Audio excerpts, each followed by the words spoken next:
Welcome back to the Talking Hedge. I'm Josh Kinkaid, capital markets analyst and host of your cannabis business podcast. Today we've got Steve Kaminsky. He's with Baked and Awake podcast. Steve, thanks for joining us. Thanks for having me on this morning, Josh. Good to be here with you, brother. Are we puffing?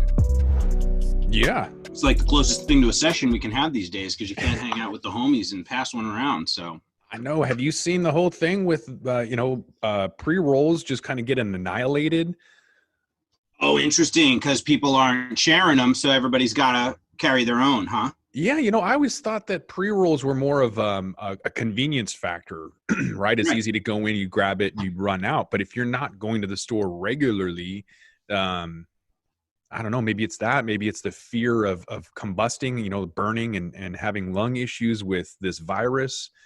Maybe it's the fact that most people would puff, pass. I don't know, man, but it's white women 50 and over were the number one demographic buying pre-rolls. Maybe they're not going to the store.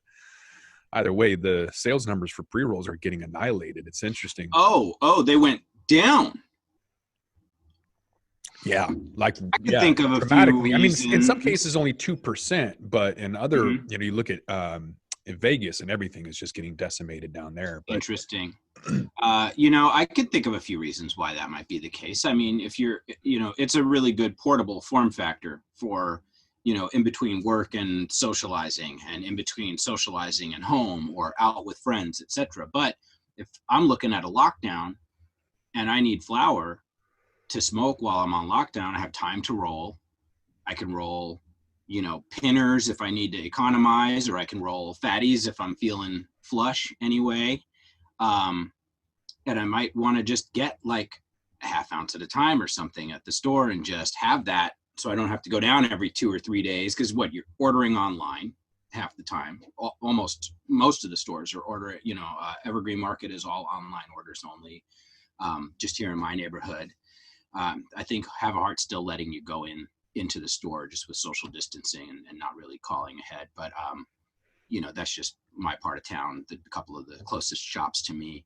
But interesting. Do you know? Surprised they're even allowing you to go into the store without pre-ordering, because most of the stores are making it mandatory to pre-order. As of a few days ago, that was the text I got from Have a Heart with their, how if you sign up for their different loyalty programs or whatever, some of these shops will text you specials, etc. So as of a few days ago, they were still letting people in the store. What are some of those specials? Because I've seen from Uncle Ike's text, and Uncle Ike's is like the Washington low discount store. What I've been seeing is ounces for 30 to 55% off, depending on the day and the brand. Right. A lot of people are peeking. up. I'm looking down here because trying to find one of the messages from like Have a Heart or whoever. Evergreen had like some sales on 20 to 40% off select items, and you had to find them on the menu on a treasure hunt. So kind of a little bit of a hit or miss thing there. Just and none of the stuff that I wanted, namely concentrates or CBD tincture, in neither category when I looked that particular day. I'm thinking a few days back here now on Sunday, did I see anything that ended up being a discount for me? As a matter of fact, I kind of overpaid slightly yesterday for some concentrates just so I could have some dabs in the house again. So I do notice from just a couple of weeks ago, whereas Evergreen had tons of slab mechanics and 2 or 3 other options in at the like sub $30 per gram level, $25 a gram, and in some cases like 20 or 21 bucks a gram. I paid $35 yesterday for, something nice, something nicer, Pura Vida. I don't know. You probably know these guys better than I do. I haven't seen that brand. No. Nice looking. Oh yeah, look at that. Some rocks, Nice.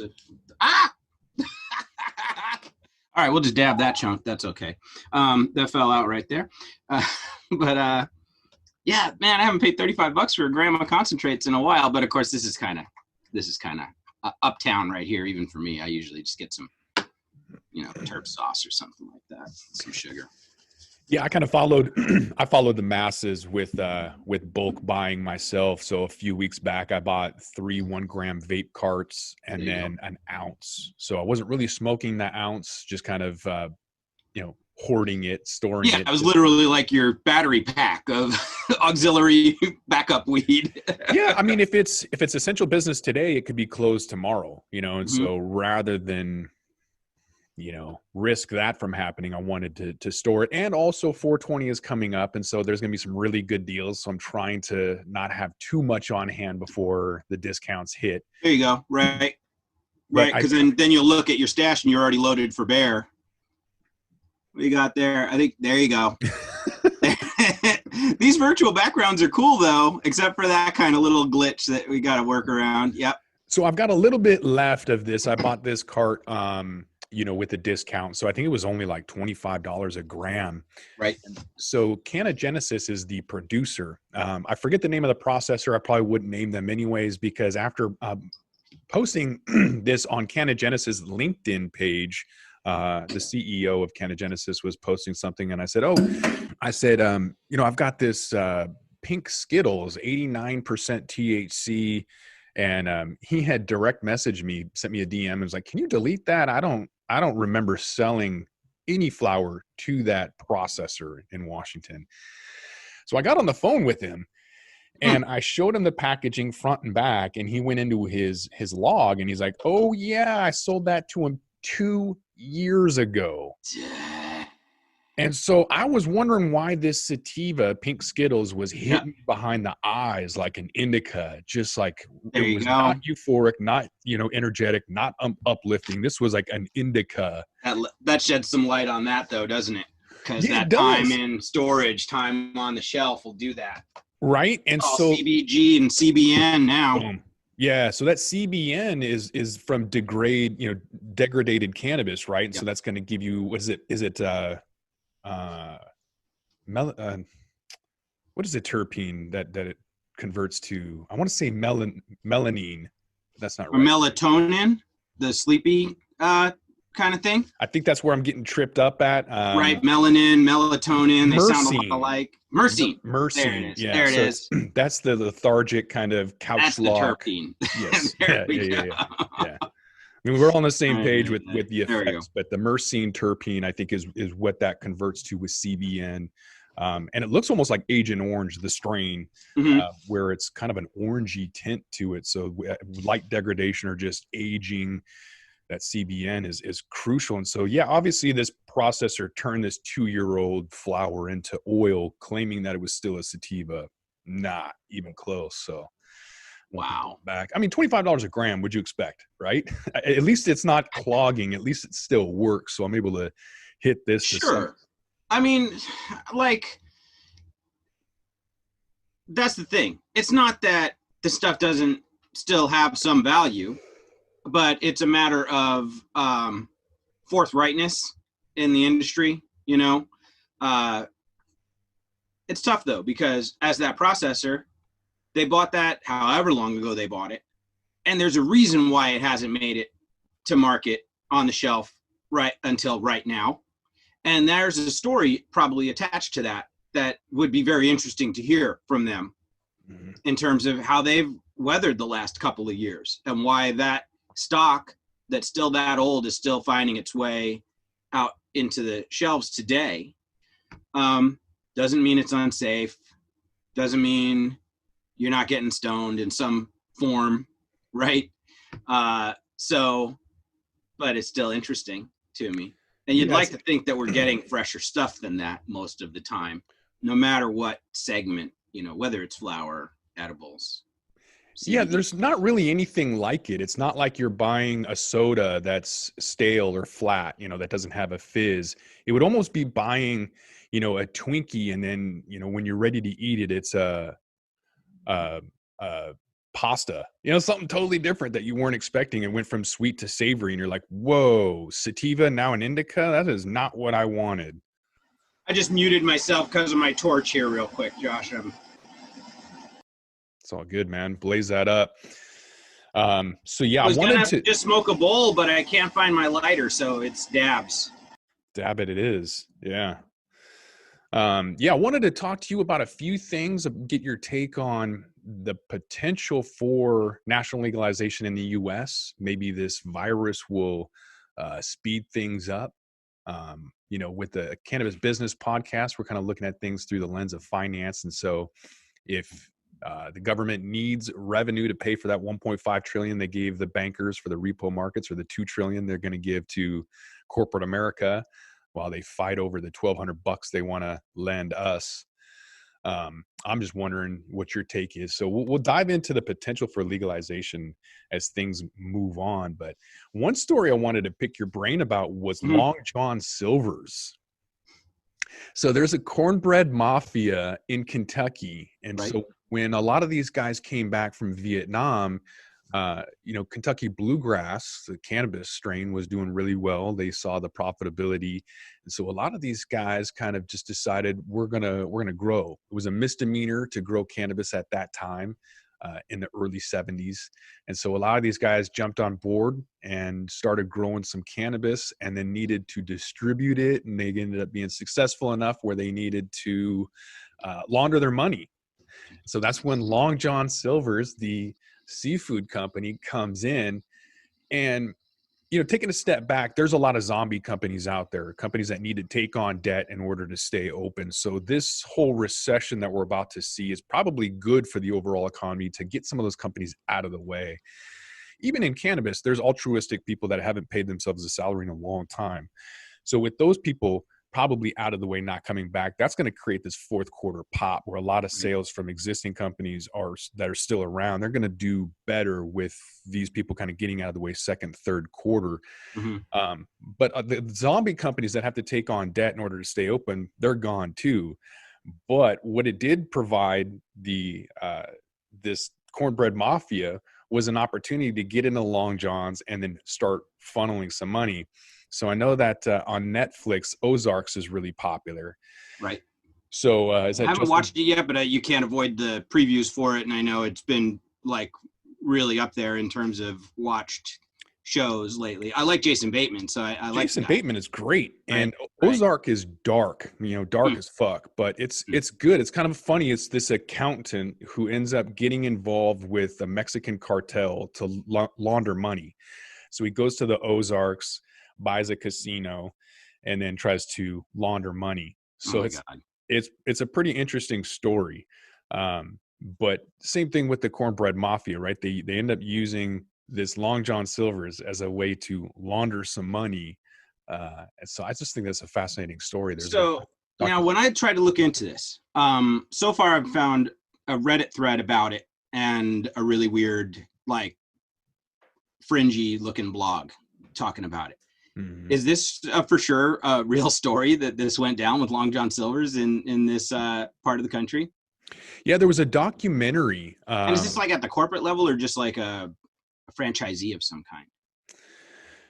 So I can easily see it being a franchisee, you know what I mean? Right. But I could also just as easily see it, and especially in the case of somebody like a Long John's, it being at the corporate level. Like, I wouldn't put it past anybody, but I really wouldn't put it past a chain like them, because we all know how kind of dusty and, neglected those restaurants are, if they still exist, wherever you see them. They're always in some like busted ass looking parking lot that's got weeds growing up between the parking spots where they haven't been painted in a decade, the stripes, anything like that. So there's been a huge shift too, just in the way that we eat food.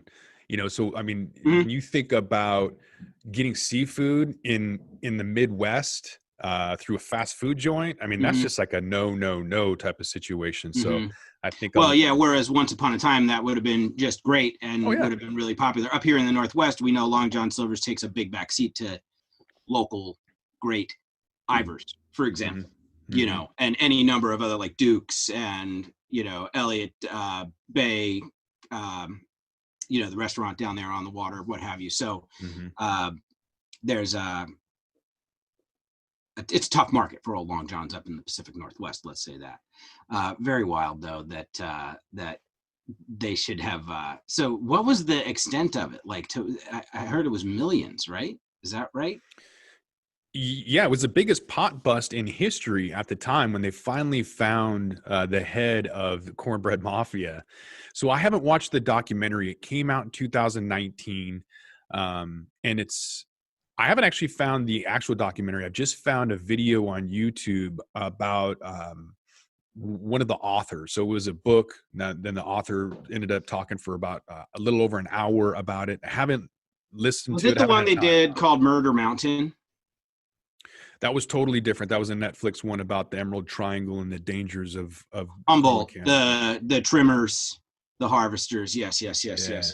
I haven't seen it. Have you watched that one? Yeah, but it's been a minute. I should rewatch that, actually. Yeah. But to answer your question earlier, I think Mhm. that it's probably more of a franchise thing. Now, I'm totally guessing Okay. because I haven't watched the documentary, but I'm guessing that it's probably a franchise thing. But it would be hard for anybody in that C-suite position at corporate to not know what was going on, because you have underlying trends. So whoever wasn't a franchise owner outside of that Kentucky region, you would obviously see massive differences. Someone laundering money through one restaurant claiming, would be more successful than they should be, seemingly. Yeah, if you got $200,000 in daily sales from fast food, seafood, while a guy 20 miles down the street has got, $5,000 on a weekend, that's going to be a red flag. Right. So eventually they got caught. I don't know how or when, but just the whole concept of a fast food chain, there's other conspiracies too about, not even conspiracy, but McDonald's. Did you hear about that whole thing? No. I remember growing up as a kid, looking at the Monopoly game and thinking, how is it that just one person is going to win $1 million? That's not a game of chance. That's just a game of knowing the right person. And that's exactly what it ended up happening, is these McDonald's game pieces were being sold or auctioned off to individuals that knew the person who was in charge of delivering it to whatever region he was supposed to. Never actually made its way ever. It was being sold to people that wanted, that $1 million mark or whatever the prize was. He was selling it to the highest bidder. Holy moly! So this went on for years. Oh yeah, the Monopoly decades. game. Yeah, it was over 10 years, easy. It was like the 80s and 90s, and then the guy got busted, I think, relatively recently. Unbelievable. But yeah, well, so we were talking about last time we were talking was via email, right? Mm-hmm. We were talking about, I emailed you about, is it 2546, Washington House Bill 2546, the proposal to limit the strength of concentrates.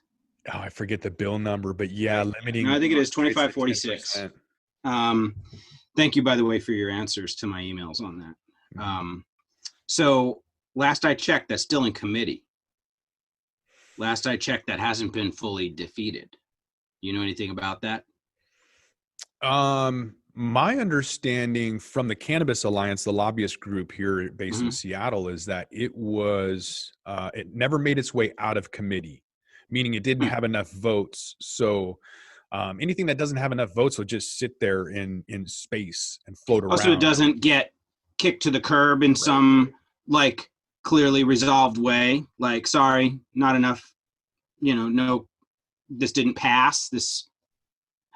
Right. Yeah. It'll just kind of sit there until either somebody forgets about it entirely or somebody brings it back up. I don't know if there's a time frame. So it can technically still be pushed by somebody. Yeah, definitely. In committee still. So that's what that leaves it open for them, is to save it at the last minute somehow. Right. And there's a marijuana lounge bill that was put into place last year, and that didn't get enough votes to get out of the House, but it's still sitting there. So there could be, changes made to it and resubmitted. Okay. Because I'm still worried about that coming back around and being a problem for everybody. But I would plan for the unplanned. Having a concentrate at 10% would nullify the whole concentrate category, the whole concept of concentrate. And so I think it was a more of ignorance than maliciousness. I don't think they really intended on trying to destroy that sector. And they did the same thing to edibles. If you remember in the fall, I think it was October of 2018, they tried to make some different rules for edibles. It would have affected shapes and colors. Meanwhile, they got pink bubblegum vodka. But if you have a round edible, that shape is attracted to children. So we must stop it. So the same lobbyist group went out and told members of the House and Senate and whoever else would listen with the Liquor and Cannabis Board that this would affect 70% of the market, and that it's not a good thing and it's unnecessary, and that we'll make changes if needed, but this is not the right way to go about it. I don't know who's making these rules, but I'll tell you who I do know is impacting that THC cap limit of 10% is Have a Heart's new owner. So they're an Arizona-based company. They just bought Have a Heart for $85 million, which is interesting in and of itself because Have a Heart went out and got a $25 million friends and family round. That's how they got started. Then when they wanted to expand, get some licenses in other states, they went out and got $75 million, but they oversubscribed by $75 million. So they had to open up a Series B right after the Series A round. So that all in all, they had $175 million to play with. They went out and they bought 20 licenses or something like that in at least a dozen states and expanded really, really fast. And so that's what kind of attracted this recent M&A. But the M&A, the merger was only for, actually it wasn't even a merger. The acquisition was for 85,000. So if they had 175 million, where's that other 65 million at? Either they lost money or didn't spend it, or it's still somewhere. How do you even do that? That's wild. I don't know. It's interesting. But back to the initial point of this Arizona-based company, they submitted that bill, or at least backed it, because Have a Heart is already unionized. And so actually, I'm sorry, this is an entirely different bill that came out the same time as that cap. And so this other bill would have. There we go. I was trying to decide what possible motivation there could be for them to. Yeah, my bad. Now I can't see them wanting to. Yeah, already being unionized, it makes sense. Unionization, exactly. If you have a point system and it's based out of 100 points, and 60% of that is whether you're unionized or not, 60 points is how the scoring system is. And so there's all of these other things that you need to do in order to have your license. Otherwise, you're going to pay 150% more on employee rates. So it almost made it mandatory to unionize based on this Arizona company already buying Have a Heart that's unionized. So I guess my point to that is there's motive, right? There's people that are putting bills in place to benefit them. They would have an essential monopoly already being unionized. So back to the other bill about THC concentrates. I don't know who submitted that, but I am fairly certain it's somebody who had something to gain monetarily. Yeah, I mean, there's obviously the list of signers that did want to move the bill forward that exists, and that's easy to find by looking at the doc on the Washington State Legislature page. I actually, at the point that I was looking into it, I captured all of them. There was 14 of them at the time, and I got almost every one of their emails and got an email out to almost every one of them. I received no reply from any one of the legislators that was on that bill. And all I did was write a courteously worded inquiry into what the study that was cited in the language of the bill was, where that was, and if anybody could point me at that, because it didn't seem to be provided in an appendage or a footnote to that doc, but they mentioned it at the top of the doc in the description of the threats and dangers to public health that these concentrates posed. I believe it's a Yale study or a Harvard study that they're actually citing, but nobody will answer me on what study they're citing. So interesting, but maybe it's also they probably didn't bother to answer me because the bill perhaps wasn't going much further anyway, and they figured, well, this will all go away for the time being. Could just be that they're slow and they'll get back to me. But that was a month ago or something like that, I think, when I was talking about it at that time. So I'm looking into it, but yeah, it's a scary bill. That one was a scary bill. So in some cases, you may not even know who authors the bill. Like my name isn't anywhere on the bill. The sponsors in the Senate and the House, they'll take credit for it. And my name will never come up anywhere unless I stand on a soapbox and let people know. which I do on the podcast. Right. But outside of that, nobody would have an idea that I'm involved in politics. It's not my thing. Your bill, of course, being the marijuana lounge bill. Right. Trying to lift that felony on maintaining and operating a marijuana lounge bill in Washington. Yeah. So just like a bank has a SRO or self-regulatory organization, it's this invisible entity that writes its own legislative bills, gives it to government on behalf of banking. And they make it so complicated that the Senate and the House just say, well, that must be good because I don't understand it. So whatever, we'll just let this SRO, the self-regulatory organization. This sounds proper. And so they write all of the bills, anonymously. You'd have no idea. So we don't know who's submitting this bill for a THC cap, but I guarantee you it's somebody that's going to benefit from it, obviously. It's not about the safety. I don't think, that the regulatory agency being the Liquor and Control Board, I don't think they know that THC being too high is good or bad. They don't know anything. I think that they've shown themselves time and time again to not really care or like or enjoy this industry. But I don't think they know. I guess they don't know what they're doing. I'll just say that. It's interesting because I always tend to think that when I see something like that the people who wrote it do know what they're doing, largely, and that probably a lot of the initial sponsors also do, and that's how things gain momentum. So in cases like that, I guess a smart person would follow the money like you tend to do. So good job there as always. Now, let me ask you a question. If this isn't the most simplistic way of thinking in the world, and forgive me if it is, but I'll be that open and vulnerable right now with this this thought, because I just smoked. So screw it.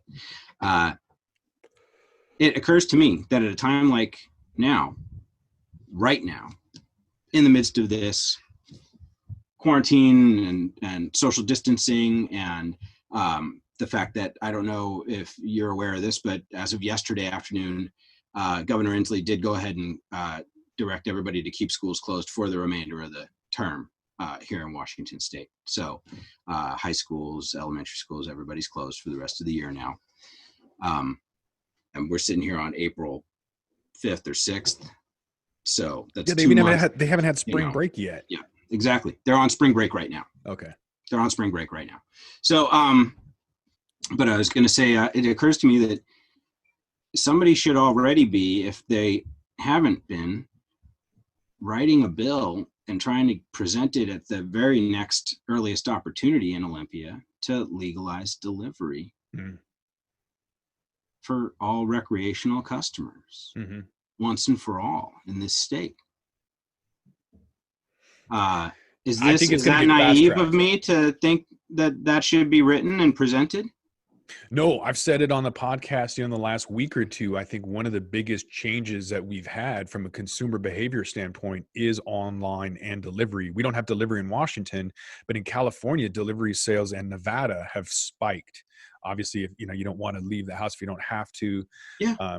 But yeah, I think that's going to get fast tracked. I think that because you have curbside pickup, like that's right. Crazy. Like if you can be in a liquor store and they're just going to walk that out to you and give that to you, like I think they have drive-through liquor stores in Texas, which blow my mind because they have sober counties in Texas at the same time. So you can just drive through a barn, they hand it to you, and then you drive through on the other side. Like what?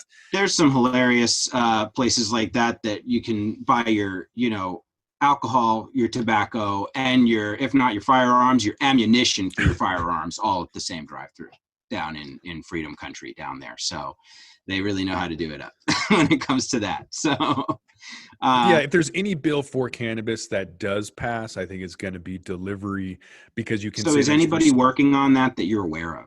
Has this been a bill that's been in committee?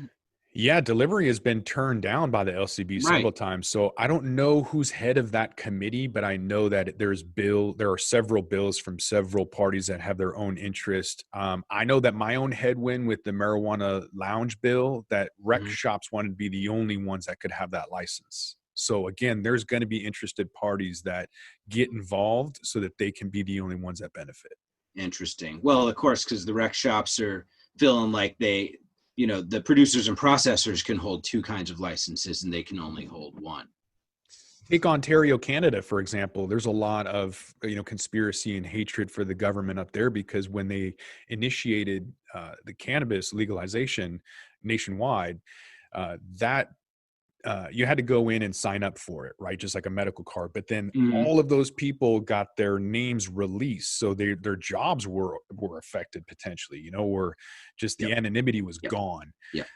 Now all the government stores are delivery. They're the only ones. The government stores are the only ones that have delivery options. And then So Ontario you can only get your government weed. That's it. national government weed from feds themselves. In Ontario, yeah. And so that's the only way to get it right now because Ontario made some crazy decision to say, well, you aren't essential. We're just going to Just in Ontario, though. Just in right. Ontario.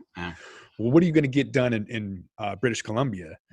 It's kind of a biker community up there. If you get my drift, it's Right. that they had such slow rollouts because of the constraints with interested parties up there. Right. The existing legacy people of interest. The owners of the Bulldog Cafe Mm. coming in on their leather jackets and bikes. Yeah. The Hells Angels have a very tight grip Yeah. on British Columbia. And Yeah. I would imagine even Alaska, because Alaskan weed is really, really good. Matanuska Valley, the Matanuska Thunderfuck is a huge strain. Right. I drove from Valdez. Saw a lot more of that a couple years ago than we do these days in the local market right now. Yeah, which is unfortunate because Matanuska Thunderfuck is a relative to Alaskan Thunderfuck, or Sure. maybe it's the same strain and they just changed the name because Matanuska is hard to say. But when I Right. drove from Fairbanks to Valdez, I stopped through the Matanuska Valley, smoked it, and when we got to Wow. Valdez, there was a bear in the tree, so we were smoking a bowl, waiting for this bear to leave, and I got so high that I laughed and passed out. So all I remember is my girlfriend at the time and my two cousins going, Josh, are you okay? And I'm like, whoa, what happened? We were just, having a good time. I'm like, dude, you passed out. I was Wow. like, oh, this is really good weed. The good stuff. Yeah. Wow. But I would imagine that the, Hells Angels have a grip on all of Alaskan weed. And of course, BC Bud is that's their toy. Interesting. Oh my gosh. So that well, luckily I think we have a little bit more of a natural market here in Washington than that, at least. Although I'm sure they're probably in our state as well at some level. What's your take on it? Do we have a robust legacy market? I don't think much of our black market at all. When I was in college in Bellingham, we were right there at the border. And then maybe everything else came out of Cali. I mean, we got Mexican brickweed. We weren't immune to that. Right. No, I mean, certainly we're similar age, and growing up, obviously, we were lucky to get something from what seemed to be BC. We would occasionally, in the dry time of year, August or so, end up seeing brickweed. But I feel like what happened in Washington is most of our medical players weren't the same people who ended up getting our 502 licenses. They didn't end up being the people holding the papers on the largest part of these producer processor licenses. They might be the head master grower, or they might be the subject matter in chief for this area or that area or what have you, but only a few of the top, oldest, best dispensaries in the state transitioned to I-502. And we've had a lot of turnover in license holders since 2014, 2015, when the market first opened, right? Whoever did make it in the first year or so, how many of those folks are still holding the same licenses that they were then? I would say less than 50% of those original license holders, maybe less than 60 or 70% of those original license holders. Breaking those numbers down real quick, I think it was over 1,400 initial license holders. I think there's 800 now, but only 500 and so are active. Yep. And those 500 that are active, again, are represented by people who have consolidated and bought and sold other licenses on their way and run several businesses, out of operation on their way to where they are now, the remaining market. So, we've been watching the effect on the marketplace since the COVID crisis has started. And you've already been tracking on what 2020 was going to look like for producers and processors who weren't part of the top 5%, 10% of licenses in the state, and what their outlook for the next year or more is. And it's not that great, because these folks have in many cases been operating at deficits or barest of profitability by any standard, especially compared to what they thought they were going to make once upon a time in the market, right? You were talking about legalization, federal legalization, potentially coming closer than it would have for any number of reasons. Election year, opportunity, the actual true opportunity here to leverage the power of the demand for the cannabis in all these nascent markets to foot the bill for a recovery, an economic recovery for the country. I think that any nationalization that takes place will clearly signal an opportunity for the complete transformation of these local cottage industries, where we're talking about interstate commerce of cannabis as well, production being able to move around the country and equalize supply. Pacific Northwest strains, Humboldt County strains can go anywhere in the country. Canada may be able to acquire and flow their flower down to us. Mexico doesn't only grow brickweed these days, probably either. And we'll find that out real quick in a future where North America is nationalized. But watch us take Canadian weed and hold the Mexicans hostage and not take their weed. You know what I mean? Or put some tariffs on that, just because that's what we do. Well, I think we've got 33 regions that have some sort of medical or regulated cannabis market, which is an interesting number for both of our listeners. Right, 33. Yikes. And so with Canada being federally legal and Mexico talking about it, that's going to make a tax sandwich in the U.S. where they're going to have FOMO looking at all this tax revenue. Yep.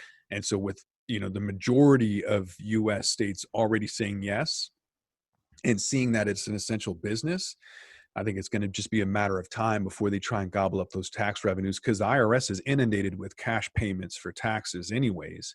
Right. And dishing out trillions of dollars in bailout money, they're going to have to look at a way to generate some revenue. So it's my thought that this is going to fast track legalization, especially if Trump is reelected. I think it's going to happen right away. Well, then we will be talking about a very different Washington marketplace and industry very quickly after that.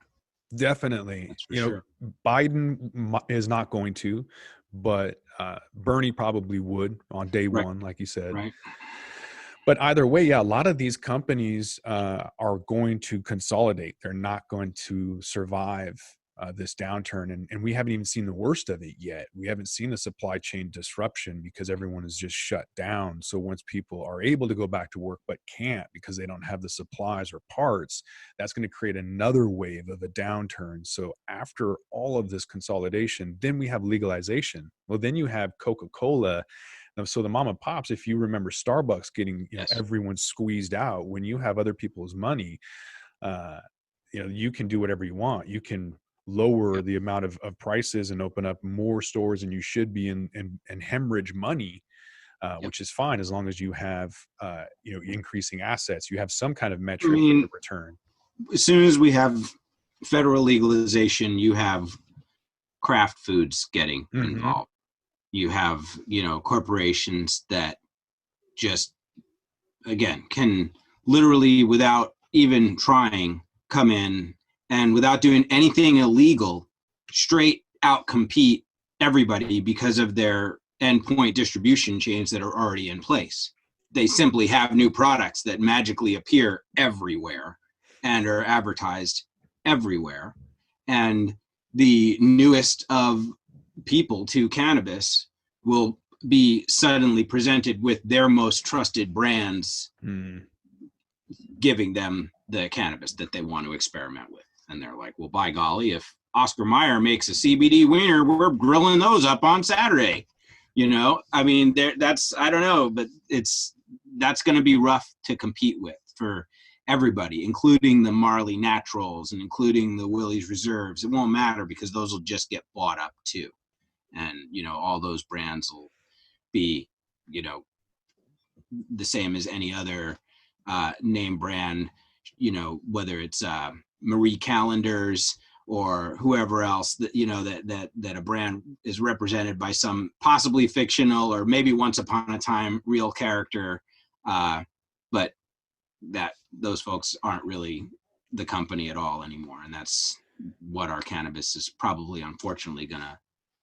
Yeah, and part of that consolidation is going to be gobbling up the big companies. So Aurora Cannabis is trading at 80 cents, which is insane. And so a lot of these companies have plummeted. So I'm going to show you this index. There's the ETF MG Alternative Harvest Index, ticker symbol MJ. So year to date, they're down 39%. PODX, which is the global cannabis ETF or exchange traded fund, that's down almost 45%. And so we've got an AI-based cannabis index. We're up 14% by comparison.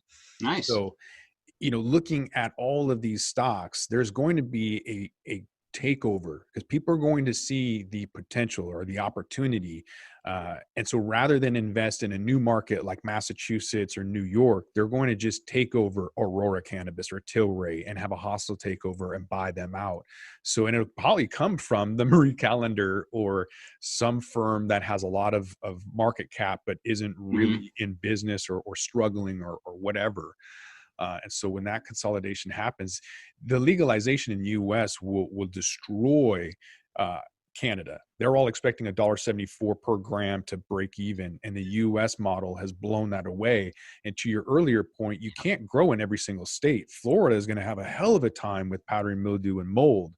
So you're going to have regions that do really well with this dense flower and others that don't. Maybe they process it. Puerto Rico is a perfect spot for processing. Take advantage of Act 20. But it's going to bring in the big players. Yep. Well, I guess I'll continue to look to you for the indications of how quickly this is happening. That's for sure. So I don't know. Washington is interesting right now as well, though. I'm already seeing changes on the inventory of the stores. Like I said earlier, you know, Willie's Private Reserve took off. They're no longer in Washington. Oh, really? Yeah. Oh, wow. That wasn't and all the numbers will show that nobody cares outside of LA, outside of Los Angeles. Nobody cares about rappers or musicians or brands that have stars or athletes or otherwise. It's all of the numbers show that consumers don't care. So are they literally pulling that product line out of the stores in Washington state? They've closed up shop in Washington, Willie's?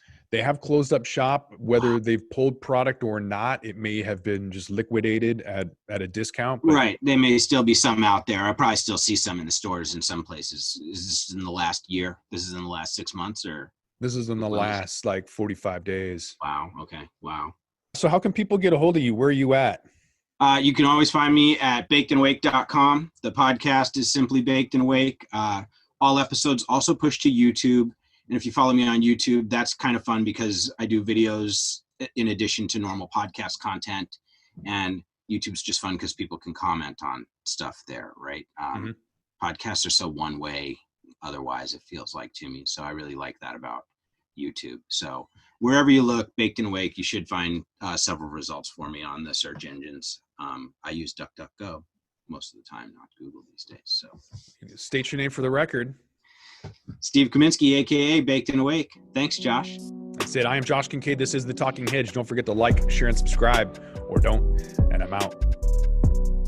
Yeah. So are we going to get baked and talk about some awake shit or what? I sure hope so. So you got time to take a dab real quick? Yeah, let's do it.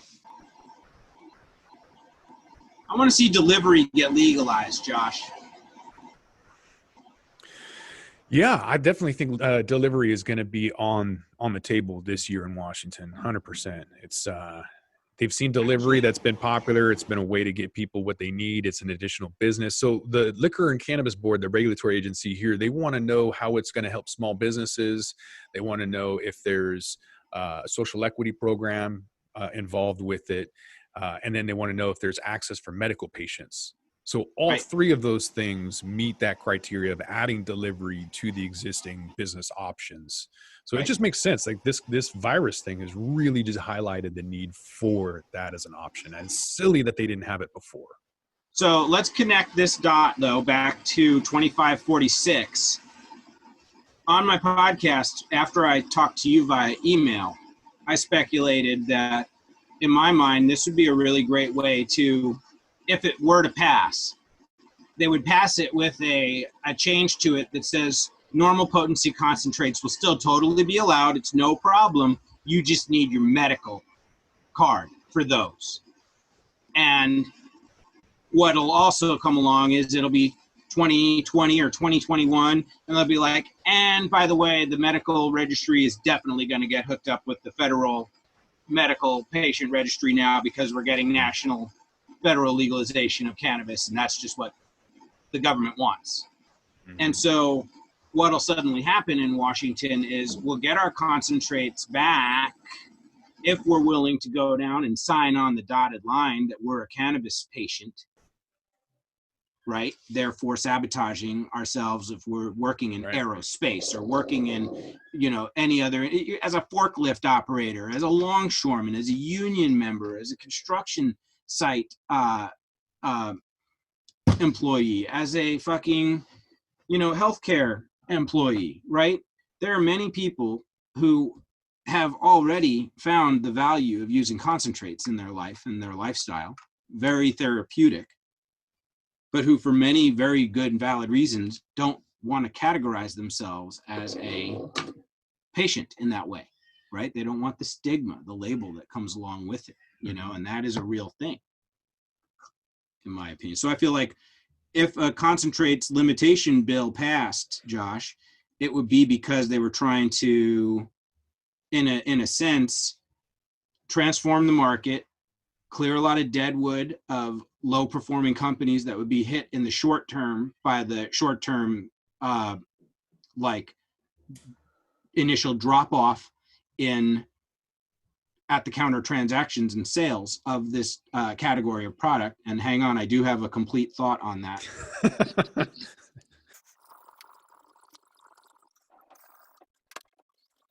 Low performing companies take a hit.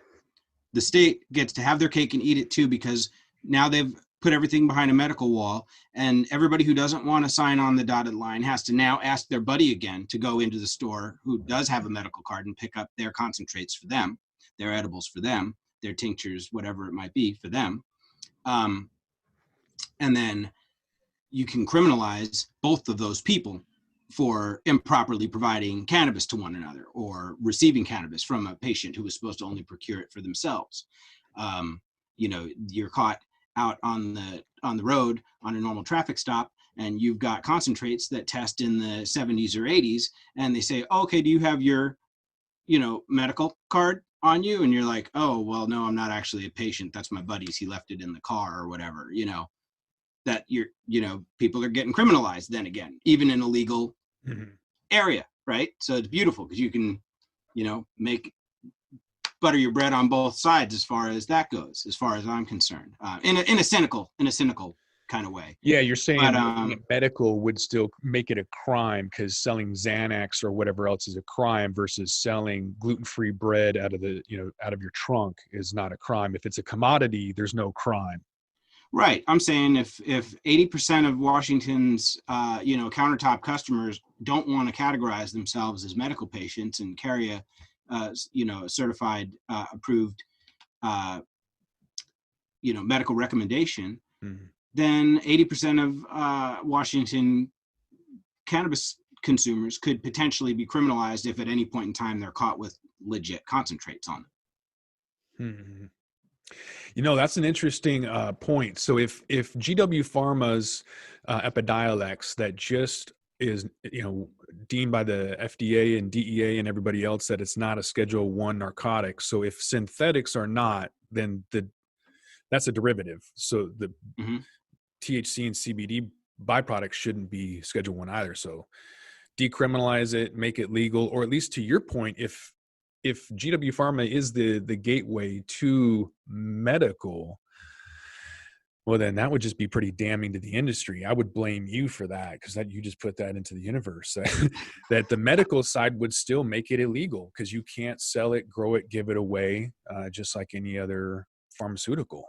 I don't see it being taken away from us completely. I see it being controlled in obnoxious ways that basically put us in a position in the general public of either voluntarily, like I say, complying by labeling yourself a certain way and taking the consequences that go with that, or potentially just having to get it on the down low and always risk full-blown criminalization if caught. And that just strikes me as a particularly delectable paradigm to set up for, like, you know, like a less than altruistically motivated type of